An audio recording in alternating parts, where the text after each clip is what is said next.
To the parents of aspiring elite athletes, are you tired of the impossible choice? Tired of choosing between getting enough sleep and getting enough training? Tired of sacrificing family dinner for an extra workout? Look at your child's schedule right now. If it feels like a constant chaotic sprint, you might be worried that all that effort is actually leading straight to burnout before they ever hit their athletic peak. But what if I told you the fastest, most effective way to reach higher, sustainable performance is not through more sacrifice, but through more balance?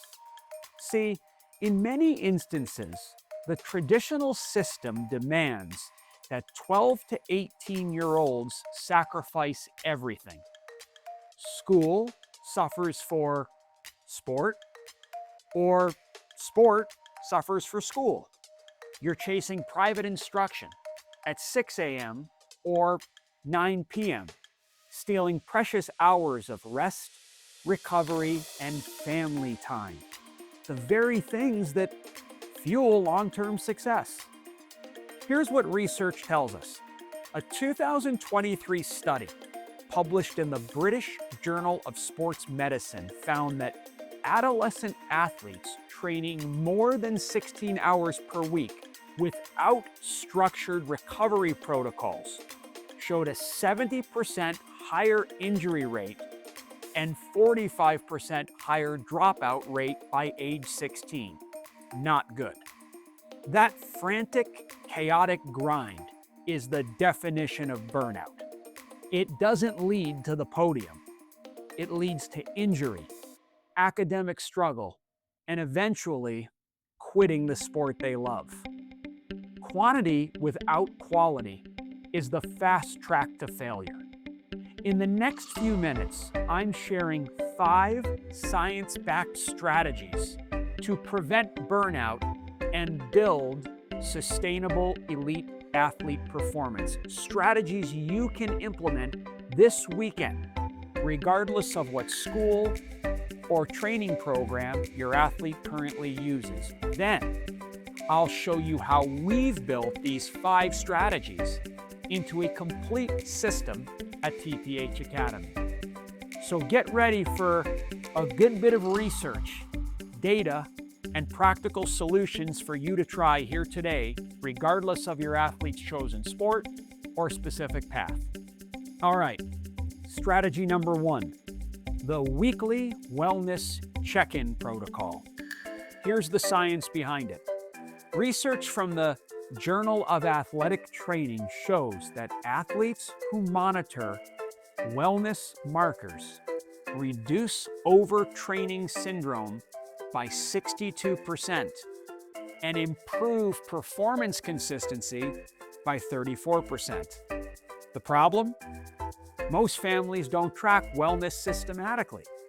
They react to injuries and burnout after they happen, not before.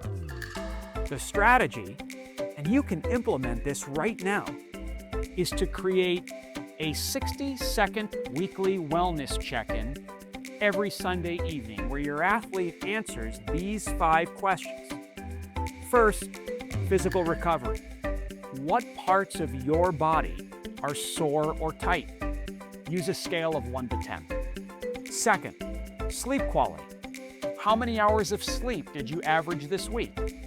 This will be an actual number. Third, mental state. On a 1 to 10 scale, how's your mood and motivation today? Simple question. Fourth, academic load. 1 through 10 scale. How manageable does this week's schoolwork feel? And fifth, training readiness. How ready do you feel for this week's training? 1, extremely low. 10, extremely high. Use these responses to make 3 critical decisions. Decision number 1, we call it scale back signals. If soreness is 7+ for 2 consecutive weeks, reduce training volume slightly. If sleep averages under 7 hours, prioritize sleep over optional workouts. If mood and motivation drops below 5 on that scale, schedule a recovery week. Let's talk about decision number 2 now. We call this scale up signals. So if all metrics are 7 plus or 3 consecutive weeks, if sleep is 8 plus hours consistently, this means your athlete is ready for an intensity increase. So in this instance, it's probably safe to dial things up slightly. Conversation triggers is decision number 3. It's simple. Low scores create opportunities for meaningful conversations about what is really going on. Like with anything in life, if your child has low scores, ask questions, probe, prod, have a conversation. We're big on data to support the message in today's episode, so let me throw another quick study at you. It's from 2022, and it's in sports medicine. Okay? The study found that athletes using weekly self-monitoring showed 41% fewer overuse injuries compared to those who didn't track wellness at all. That's just one of many studies that supports this very important point. Strategy number 2 is what we call the work-to-rest ratio calculator. Exercise physiology research shows that adolescent athletes require a 1-to-1 work-to-rest ratio for optimal adaptation, meaning for every hour of high-intensity training, they need 1 hour of active recovery or complete rest. Most athletes traveling for their sport operate at a 3-to-1 or a 4-to-1 ratio. Training far exceeds recovery, leading to chronic fatigue and plateaued performance. So what I'd encourage you to do is calculate your athlete's current work-to-rest ratio using this framework. Work includes sport-specific practice, team practices, private lessons, strength and conditioning sessions, competition time, and high-intensity skill work. Rest includes complete rest days, active recovery like light yoga, stretching, and walking, and sleep, so important, with 8 to 10 hours counting as recovery. Track one typical week. An example calculation for you, okay? Say your athlete's total training hours is 15, and his or her total rest and recovery hours amounts to 6. That means the ratio is right around 2.5-to-1, which is unsustainable. Your target ratio is 1-to-1 or better. So if you have a 2.5-to-1 ratio, like in this example, add 2 complete rest days per week. Replace 1 high-intensity session with active recovery. Prioritize 9 hours of sleep nightly, and schedule post-training stretching or foam rolling, which counts as active recovery. A 2023 study in Pediatric Exercise Science found that athletes maintaining 1-to-1 work-to-rest ratios showed 28% better performance gains over 12 months compared to those at 2-to-1 or higher ratios. As much as we were brought up to think that more training equals better, it doesn't. Optimized recovery does. Okay, here's strategy number 3. It's termed the phase-based training calendar. Sports science research on periodization, and we are big on periodization in TPH, shows that athletes using phase-based training models improve performance by 23% more than those using year-round, high-intensity training. Your athlete's body needs different training at different times of the year. So building a base, peaking for competition, and recovering for postseason as examples. Try this. It's certainly something we do at TPH Academy. Divide your athlete's year into 4 distinct training phases. We'll call phase 1 off-season base building, which is 8 to 12 weeks. The focus is on general fitness, skill development, and movement quality. Intensity is 60 to 70% of maximum effort. Volume is moderate at 8 to 12 hours per week. The goal here is to build an aerobic base and correct movement patterns. Very important. The second phase makes up pre-season preparation, which is 6 to 8 weeks. The focus is on sport-specific conditioning and tactical work. Intensity is right around 70 to 85% of maximum effort. Volume is high at 12 to 16 hours per week. The goal is to build sport-specific fitness and refined skills. In-season competition makes up the third phase, which is 12 to 20 weeks. The focus is to maintain fitness and peak for key competitions. Intensity is 85 to 95% during games and 60 to 70% during practice. Volume is moderate at 10 to 14 hours per week.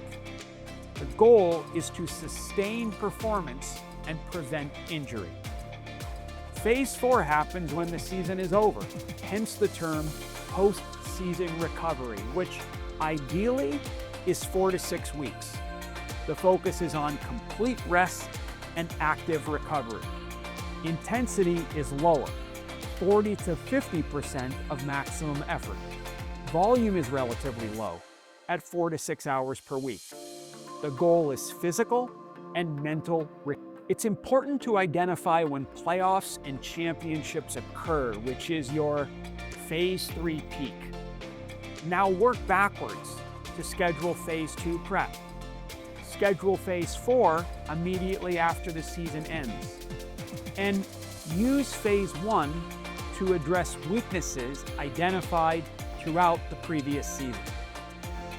Consider taking this free information I'm giving you here today and map your athlete's season onto a calendar. You can start doing this right now. All right, let's talk about strategy number 4. This one's big, and it's important too. The family dinner non-negotiable. The why. Research from Columbia University's National Center on Addiction and Substance Abuse found that teenagers who eat dinner with their families 5+ times per week show 35% lower rates of disordered eating, 24% better academic performance, and 40% higher emotional well-being scores.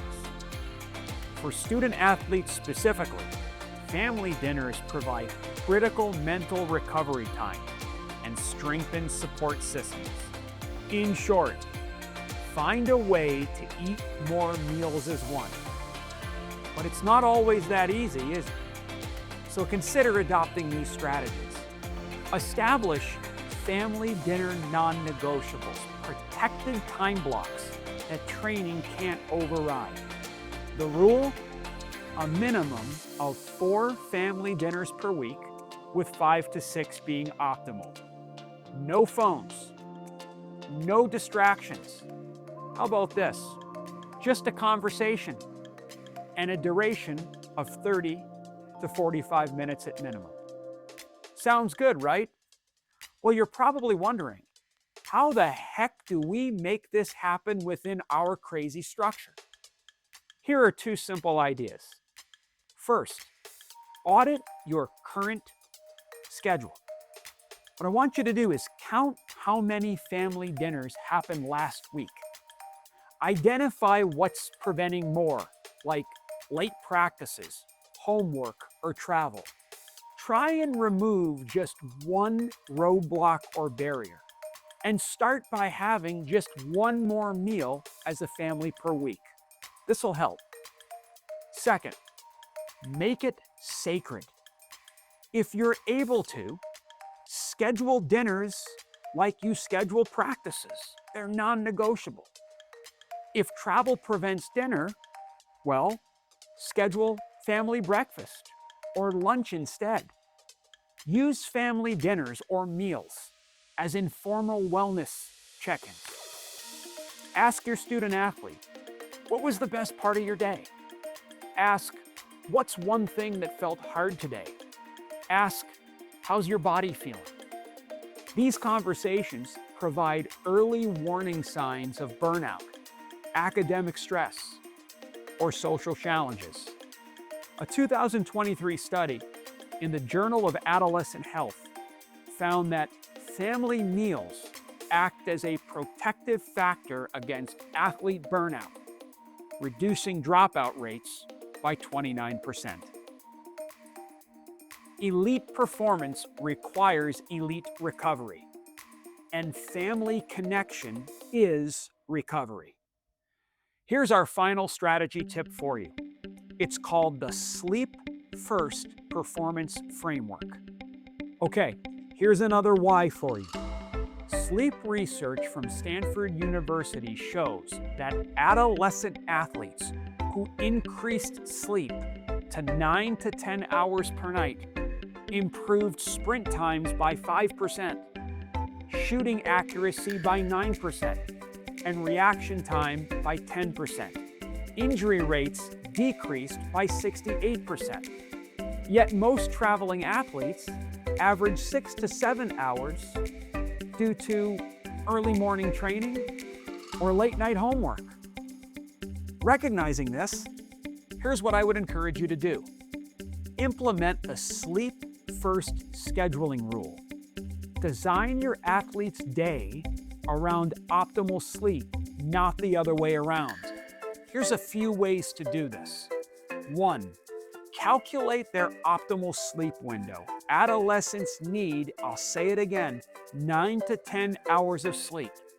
If your athlete must wake up at 6:30 a.m., their bedtime must be 8:30 to 9:30 p.m. 2. Reverse engineer the day.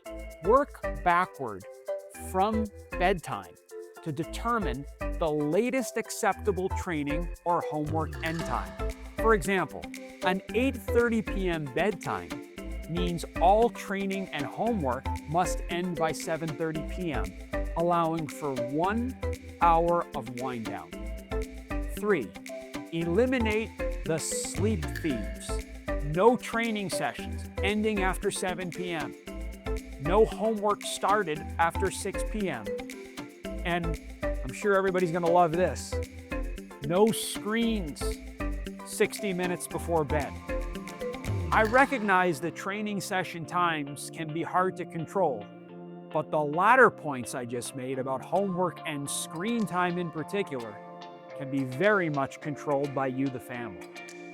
4. Protect morning sleep. If it's possible, avoid early morning training before 8 a.m. during school weeks. Schedule strength training for the late morning or the early afternoon. Do this as much as you can. To truly apply this and have it make an impact for your athlete, try having the Sleep First conversation with coaches and teachers. You might not get very far, but it could be worth a try. I'd also recommend you try the Sleep Optimization Protocol. 60 minutes before bed, all screens off, dim lights throughout the house, and begin wind-down routine such as a shower, reading, or stretching. Prepare the sleep environment. This one's big. Room temperature should be 65 to 68 degrees Fahrenheit, which is optimal for sleep. Try and achieve complete darkness using blackout curtains or an eye mask, and a white noise machine to block disruptive sounds. The morning routine is key. Expose your athlete to bright lights within 30 minutes of waking. Have them eat a light breakfast with protein and avoid early morning high-intensity training prior to 8 a.m. Folks, sleep isn't wasted time. It's when your athlete's body repairs muscle tissue, consolidates motor learning, and regulates hormones critical for growth and performance. These 5 strategies work from anywhere. You can implement them this weekend, regardless of your athlete's current school or training program. But here's the challenge most families face. Implementing these strategies requires constant negotiation, right? Coordination and vigilance. You're managing multiple coaches, multiple teachers, conflicting schedules, and trying to protect recovery time in a system that wasn't designed for balance. So let me pose this question to you. What if you didn't have to fight the system? What if the system was built around these principles from day one? Well, that's exactly what we created at TPH Academy. Let me show you how we've embedded all 5 of these strategies into a complete integrated model where balance isn't something you fight for. It's the foundation. At TPH Academy, we don't believe your student athlete should have to choose between academic excellence and athlete development. Our entire model is built around one radical idea. Balance is the non-negotiable foundation of elite long-term performance. Here's how we make this possible. Component number 1 centers around the integrated 8 a.m. to 4 p.m. model. The problem we solved is that traditional schools force athletes to choose. Attend 7:30 a.m. classes, sacrificing sleep, or skip school for training, sacrificing academics.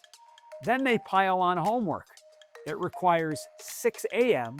or 10 p.m. training sessions. Our solution? We revolutionize the schedule. Our flexible, on-demand digital learning platform within our blended learning environment allows our student athletes to pursue their academic and athletic goals simultaneously during the 8 a.m. to 4 p.m. school day. What does this mean? Academically, we provide NCAA-accredited digital curriculum that is accessible during your athlete's peak cognitive window, typically morning through midday. We incorporate part-focused sport-specific training during the school day, during the 8 a.m. to 11 a.m. window, right, when the body is typically at its best. And we integrate sports performance training into the daily schedule as well. The result? Your athlete completes both academics and training during optimal peak performance windows. No 6 a.m. training. No 9 p.m. homework panic sessions. Those are out the window.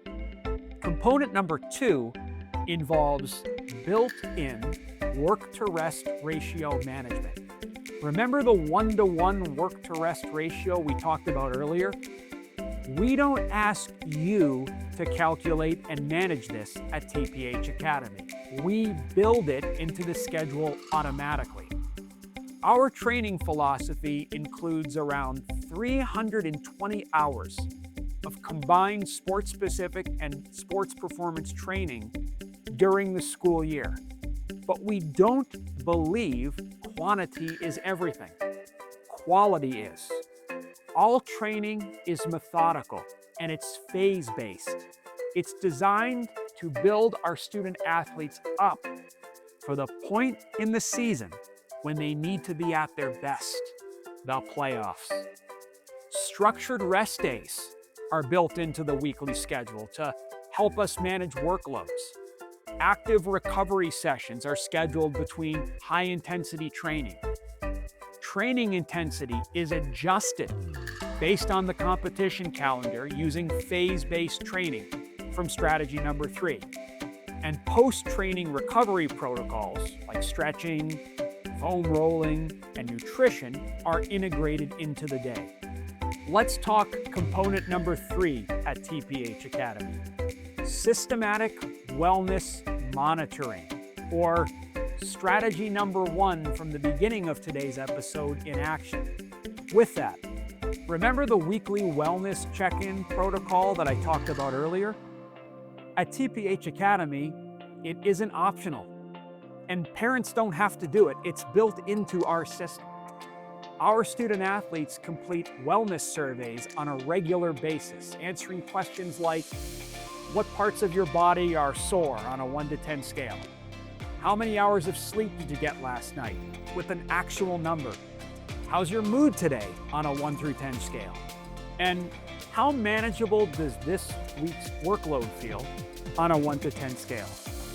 These responses allow us to do 2 critical things. 1, customize and shape the training to the individual, just like we do on the academic side. Low wellness scores trigger automatic training adjustments. High soreness means reduced training. Poor sleep means modified intensity.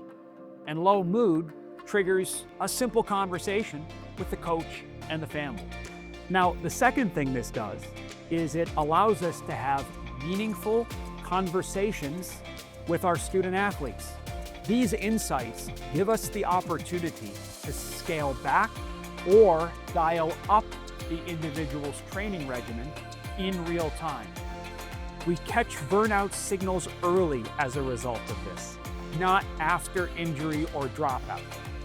This is precision performance management, treating your athlete as an individual, not a machine. Component number 4, family time protection, or strategy number 4 from the beginning in action. Remember the family dinner non-negotiable rule that we talked about earlier? Well, we designed our schedule to make this possible because our student athletes complete their sport-specific training, sports performance training, and academics during the 8 a.m. to 4 p.m. day. They genuinely enjoy more free time and greater balance. The result is better rest, ample recovery, and, yes, protected family connection time. The 3 pillars of sustainable elite performance. Component number 5, sleep-first scheduling, or strategy number 5 from back in the beginning in action. Remember the sleep-first performance framework? Our entire schedule is designed around optimal sleep. Our morning training window is 9 a.m. to noon. No 6 a.m. training time, forcing 5 a.m. wake-ups. Athletes arrive rested and ready for peak performance training.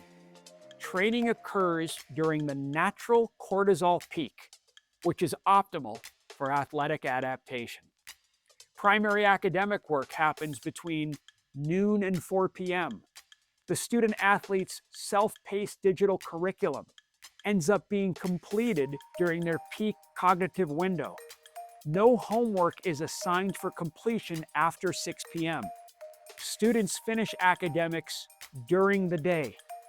Evening becomes protected recovery time. I hope you're seeing that the name of the game within our model is balance. Academic goals are met, athletic goals are met, and life goals are met all at once in an environment that actively promotes rest, recovery, and family connection. The less stressed, better rested, and more balanced athlete is the more engaged, more resilient, and ultimately the higher performing athlete. Balance isn't the soft option. It's the fastest way to sustain peak performance over the long haul. If you're ready to stop fighting the system and want balance built in from day one, book a personalized 15-minute introductory call. This isn't a sales pitch. This is where we stop talking about our model in general and start building a specific, balanced plan for your athlete's success. We'll discuss your athlete's current schedule and the pain points they face, how our integrated 8 a.m. to 4 p.m. model would work for your family, our wellness monitoring system, and phase-based training approach, and, yes, of course, specific academic and athletic goals for your athlete. No pressure, no obligation, just a conversation about balance-driven performance and how it could be right for your family. Remember this in closing. The path to elite status isn't built on sacrifice. It's built on sustainability. At TPH Academy, your child's academics, training, and wellness all work together to build that durable, balanced path to long-term success. Elite performance doesn't require choosing between sleep and training, between family and sport, between academics and athletics. It requires a system designed around balance from day one. Thanks everyone for watching today, and we'll see you on the next episode of the Parent Playbook.